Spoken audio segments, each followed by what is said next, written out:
Hey there, I wanted to show you my Get It Done project tracker. And I call it Get It Done because this is really about getting things done. I start a lot of projects and don't finish them a lot of times because I lose track of where they are or the fact that I was even working on them. I also have sometimes a lot of ideas that I'd like to do and I don't get them written down somewhere, so they don't get done.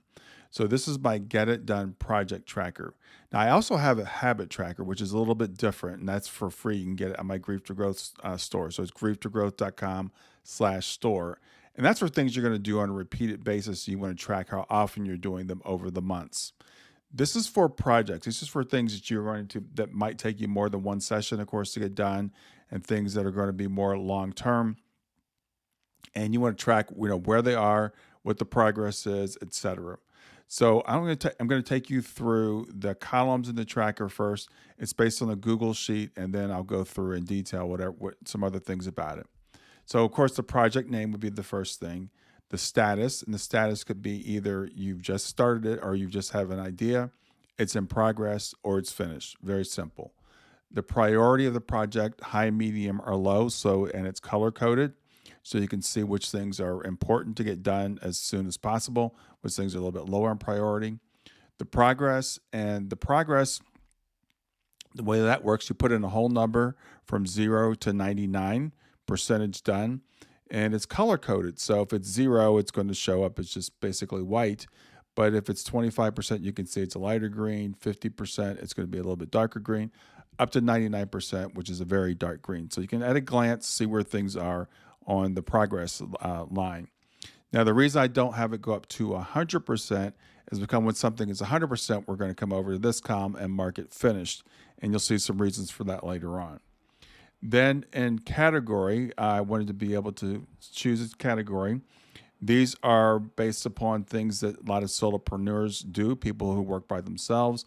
So whether it's developing a product, whether it's reading an article, if you're a creator like I am, writing an article, reading a book, writing a book.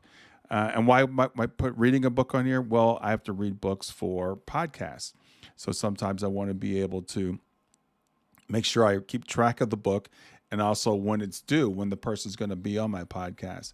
There's also things on here for personal things, so things you're doing around the house, et cetera, et cetera. Now, if you happen to have a project that doesn't fit into one of these categories, you can always choose other, and that's a perfectly valid thing to do. Another kind of a pro tip here is if you want to put your own category in, you can. You can type in whatever you'd like. When you do that and hit enter, it's going to show you a invalid thing here. Don't worry about that. If you're a person like me that gets distracted and you see that, don't worry about it. It still works. The category is still fine, but it's just one of the data. It's a tracker on a data validation feature, I should say, of Google Sheets. Then the next step. What's the next thing I'm going to do? So for this project, my Get It Done project tracker that I'm creating, and you can see it's in progress.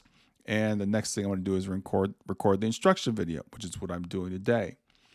August 20th is the date that I started it. The date that it's due, August 31st, in a couple of days. The date I last updated. I thought this would be nice to have. So if you look at the sheet and you see there's something, I haven't worked on this in a long time, you might want to reevaluate whether it's really important. A link to the project. This has actually become my hub for where I'm going to start putting everything that I'm working on if it has a link to it, especially because I'll put it in my Google Docs, for example, docs.google.com, and then I have to remember what I named it and have to go back and try to find it and search for it. Now I can just glance in this one place where I'm going to have all of my content and I can link right out to it. Courses that I'm taking, for example, I'll buy courses and I'll start taking them and then I'll forget about them. And then when I do remember, I have to go find the email to find the link to the course. So now when I start taking a course, it's going to go in here. You can see a couple that I'm taking right now. You can see that they're in progress. You see it's course take, and you can see that I have a link to where the courses are. So again, really easy to find them now. Now you might notice that this row is red. The reason this is red is because I have a due date here of 8/14, which is in the past.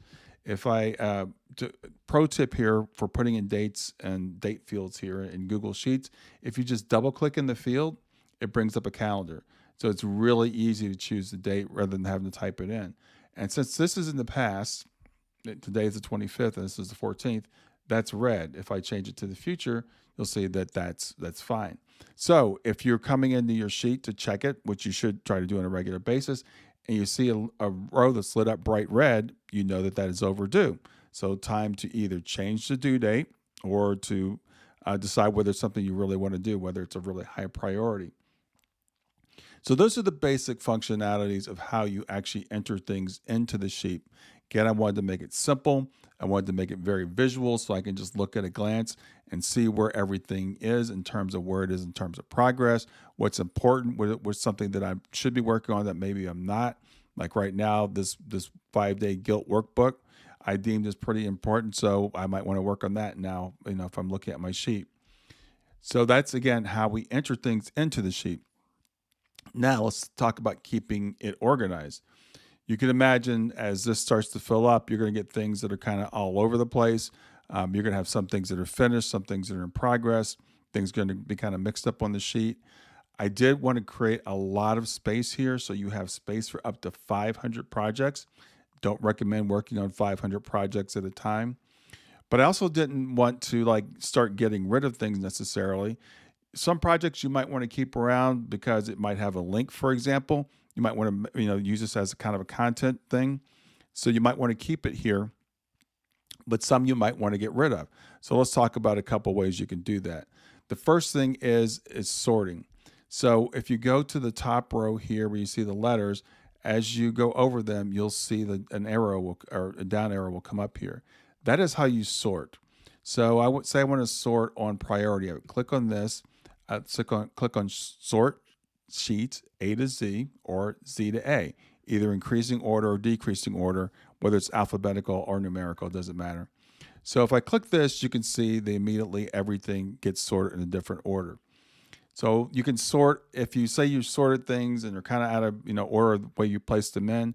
If you put things in here at the start date, if you sort on start date, that should pretty much get them back in the order of when you put them in. So you can play around with how you want to sort.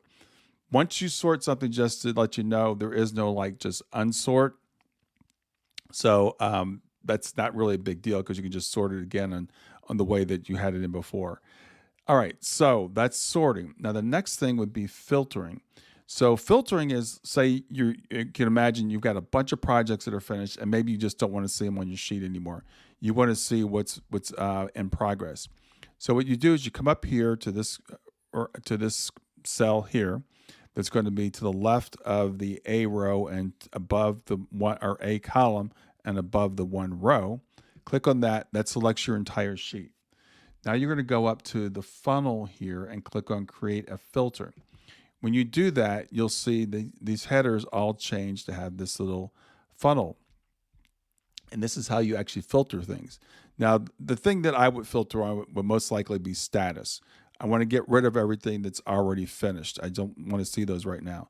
So I'm going to click on this, and then I'm going to click on finish to uncheck it. So anything that's checked is going to show. You can see the things that are blanks and the things that are in progress. Now, right now, I don't have anything that's just an idea.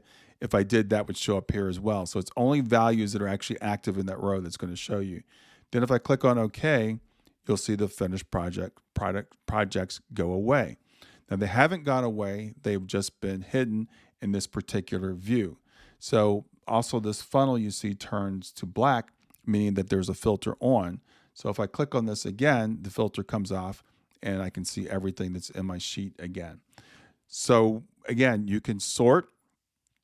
If you don't want to go through the thing of filtering them, you could just sort on the status and you'll get all the finished projects together, all the in-progress projects together, etc. Or you can actually filter if you want to keep that filter on once you have a project finished and you want it to just be off your sheet. Now, again, you have up to 500 projects available at a time. But let's say you have a project that you don't want to see anymore.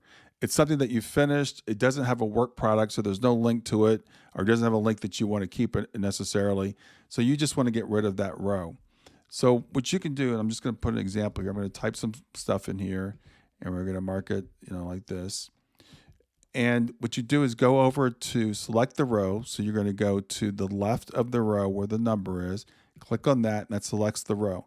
then you're going to right click to bring up the menu. And in the menu, you're going to hit clear row. Now, Google Sheets is weird. Sometimes when you hit clear row, it just clears out the data, which is what you would expect. Sometimes it clears out everything, including the formatting and the drop downs and what we call the data validation. If that happens, if I actually hit clear row again, it'll probably do that. You can see now it has. Not a big deal. What you want to do is, now that this is clear, you just go find a blank row. You right click on that and you click on copy. Go back to the row that you want to fill back in. You right click on it, and then you're going to click on paste. Now, it's most likely not going to work because of another feature of Google Sheets that prevents you from accidentally overwriting data. So it wants you to use the keyboard. There is a way you can install an extension to your browser to get around this, but that's something you don't need to do. It's just really easy to do. It actually gave you the instructions there. You hit on a Mac, you hit Command V, and it'll paste it. On a PC, you hit Control V, and it'll paste it in there. So that's a way, if you do want to get rid of something, but you want to use that row again, you can get rid of it and you can make the row available for use again. Should not be a problem. Again, you have up to 500 projects anyway. You might want to just delete that row and you're still going to have 499 rows left if that was too complicated for you. But always keep in mind that there is an instructions tab also, and I've tried to give you very detailed instructions of how everything works, pro tips for success, etc. So that is basically it for the project tracker. Again, I wanted to make it very simple, very easy to use, but also very visual. I want it to be something that you will use and that you come back to. I think I might have mentioned earlier, I tried other things. I tried Notion, I tried Trello. They're really, really powerful, but for me, they were overkill. And I didn't want something I was going to have to pay like a monthly fee for. So this is precisely what I was looking for. I'm excited about it. I'm going to be using it. As I said, it's a place I can come and see where everything is at one time. I can get to it really easily. I hope you love it too. Let me know what you think. Have a great day.